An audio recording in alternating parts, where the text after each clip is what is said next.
کبھی تمہیں لگا ہے کہ دنیا کے سارے درد صرف تمہارے حصے میں آئے ہیں؟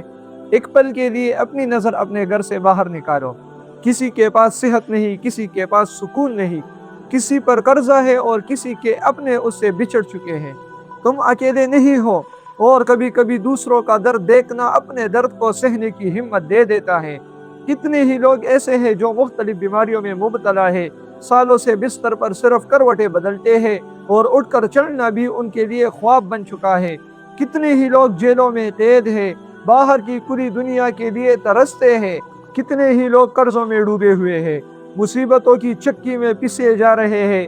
انہیں دیکھ کر اپنے دل کو تسلی دو اور یہ جان لو کہ یہ دنیا مومن کے لیے ایک قید خانہ ہے۔ یہاں ہر طرح کے امتحان ہوں گے، لیکن ہمیں ثابت قدم رہنا ہے۔ اللہ سے شکوہ نہیں کرنا۔ اپنے آپ کو مصیبتوں کا عادی بنا لو، جیسے اونٹ ریگستان میں چلنے کا عادی ہوتا ہے۔ دوسروں کی مصیبتوں کو اپنی مصیبتوں سے مقابلہ کرو، تو تمہیں پتہ چلے گا کہ وقت نے تم پر احسان کیا ہے۔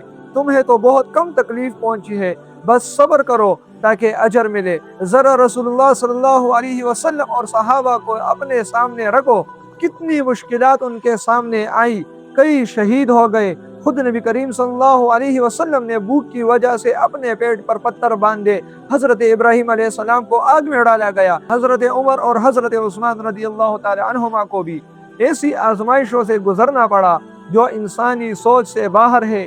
یہ اللہ کے سب سے محبوب بندے تھے، ان پر بھی مصیبتیں آئی، تو کیا ہم اتنا بھی برداشت نہیں کر سکتے؟ اپنا درد اللہ کے حوالے کرو، صبر سے کام لو، کیونکہ جو امتحان دنیا میں صبر سے گزرتا ہے وہی آخرت میں اجر کے ساتھ ختم ہوتا ہے۔ اگر آج تمہیں اپنا درد تھوڑا ہلکا محسوس ہوا تو اس ریمائنڈر کو کسی ایسے شخص تک ضرور پہنچاؤ جو اس وقت کسی مصیبت سے گزر رہا ہے۔ ہو سکتا ہے تمہارا ایک شیئر اس کے لیے امید کا سبب بن جائے۔